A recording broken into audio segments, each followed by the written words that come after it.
Russia का revolution तो कुछ इस तरह से वायरल हो गया जैसे कोई नया ट्रेंड आता है, पूरी दुनिया उसको पकड़ लेती है। रशियन रेवोल्यूशन ने भी काफी अदर नेशंस को इंस्पायर किया और उनको सोशलिज्म के बारे में सिखाया। सो हेलो फ्रेंड्स, मैं हूं Urvashi Bhargav and welcome to Fuke education. आज का हमारा लास्ट टॉपिक है चैप्टर 2 ऑफ हिस्ट्री का, the global influence of the Russian revolution in the USSR. मतलब कि यहाँ पे रशियन रेवोल्यूशन जो हुआ उसका क्या इम्पैक्ट रहा वर्ल्ड वाइड, और तो और उसने क्या एक इंस्पिरेशन उनके सामने छोड़ी जिससे बाकी अदर नेशन के अंदर भी सोशलिज्म को लेके या रशियन रेवोल्यूशन को लेके एक माइंडसेट यहाँ पे क्रिएट हुआ। काफी अदर कंट्रीज में ऐसी जो पार्टीज थी, कम्युनिस्ट पार्टी बनना स्टार्ट हो गई, जैसे बॉल्शेविक बनी थी, जैसे कि communist party of great Britain. इसके अलावा नॉन रशियन जो थे, बाहर से जो थे यूएसएसआर में, वो पार्टिसिपेट करने लगी conference of the peoples of the East में।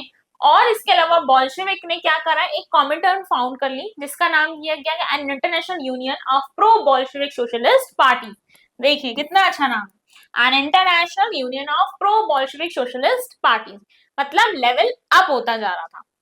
लेकिन इस टाइम तक, जब तक यहाँ पे पहुंचे, एक जो सेकेंड वर्ल्ड वॉर था उसका आउटब्रेक भी होना स्टार्ट हो गया। उसके आउटब्रेक जब स्टार्ट हुआ तो यहाँ पे यूएसएसआर ने एक सोशलिज्म फेस या फिर उसके आइडियल को यहाँ पे शो या रिप्रेजेंट किया, क्योंकि सोशलिज्म कहीं ना कहीं रशियन रेवोल्यूशन से ही हमें देखने के लिए मिला था। वहां के लोग इसी एक मुद्दे को आगे बढ़ाते हुए आ रहे थे। यहाँ पे एंड ऑफ 20th सेंचुरी में इंटरनेशनल रेपुटेशन जो थी यूएसएसआर की, वो भी कहीं ना कहीं हमें देखने को मिलता है कि जो सोशलिस्ट कंट्री की तरह ये अपने आप को रिप्रेजेंट कर रहे थे, वो थॉट कहीं ना कहीं डिक्लाइन होता हुआ दिखा। क्यों?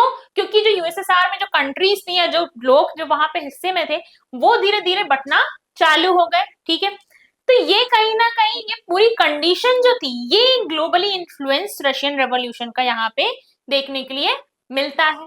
आगे क्या होता है, रशियन रेवोल्यूशन के बारे में भारत में क्या लिखा गया, या भारत के ऊपर, इंडिया के ऊपर उसका क्या इम्पैक्ट रहा, या कुछ लोगों ने अपने क्या यहाँ पे व्यूज रिप्रेजेंट किए। जितना भी रशियन रेवोल्यूशन हुआ यहाँ देखने के लिए मिला था, उसने काफी इंडियंस को इंस्पायर किया था। इसके अलावा यहाँ पे कम्युनिस्ट यूनिवर्सिटीज से काफी लोगों ने इसको अटेंड भी किया। By the mid of 1920s में जो कम्युनिस्ट पार्टी थी वो बन गई इंडिया में भी कम्युनिस्ट पार्टी बनी। इसके मेंबर कंटिन्यूअसली टच में थे सोवियत कम्युनिस्ट पार्टी के।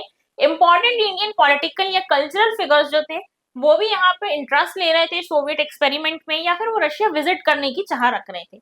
जिनमें से थे जवाहरलाल नेहरू, इसके अलावा रविंद्रनाथ टैगोर, जिन्होंने सोवियत सोशलिज्म के बारे में ना सिर्फ लिखा बल्कि लोगों को बताया भी। इसके अलावा इंडिया में और भी राइटिंग्स हमें देखने के लिए मिली इंप्रेशन ऑफ सोवियत रशिया पे। हिंदी में आर.एस. अवस्थी ने लिखा था द रेड रेवोल्यूशन। ठीक है, एस.डी. विद्यालंकर ने लिखा था the rebirth of Russia and Soviet state of Russia. Lenin का था his life and his thought. और यहाँ पे अगर हम देखें तो बहुत अलग रिटर्न वर्क्स हमें देखने के लिए मिले इन बंगाली, मराठी, मलयालम, तमिल एंड तेलुगु। तो यहाँ पे रशियन रेवोल्यूशन जो था, सिर्फ एक जगह के लिए रिवॉल्यूशन नहीं था, वो एक ऐसा रिवॉल्यूशन था जिसने वर्ल्ड पर काफी डेप्थ में एक इम्पैक्ट डाला, काफी अदर नेशन को अराइज किया कि भाई कैपिटलिज्म से सोशलिज्म का सफर इतना मुश्किल भी नहीं होता है, या अपने अधिकारों की लड़ाई इतनी मुश्किल भी नहीं होती जितना हम सोचकर बैठे हुए होते हैं। और ये भी बताया कि राजा हमेशा सही हो, ये बात भी पूरी तरह सही नहीं होती, राजा से भी गलतियां हो सकती हैं, या राजा के डिसीजन कई बार कुछ नेगेटिव इम्पैक्ट भी डाल सकते हैं। इस पूरे चैप्टर में हमने जो देखा, सोशलिस्ट रेवोल्यूशन की तरह एक तरीके से socialism and Russia and the Russian revolution, पूरी तरीके से हमने इस चैप्टर को आज यहाँ पे कंप्लीट किया। सोशलिज्म सिर्फ कहानी नहीं बल्कि एक विचारधारा बन गई जिसने सारे देशों को सोचने पर मजबूर कर दिया। थैंक यू फ्रेंड्स, अगर आपको ये वीडियो अच्छी लगी हो तो हमारे चैनल को लाइक एंड सब्सक्राइब जरूर करें, और मोर इन्फॉर्मेटिव वीडियोस को देखने के लिए फ्यूके एजुकेशन ऐप को जरूर डाउनलोड करें। Thank you.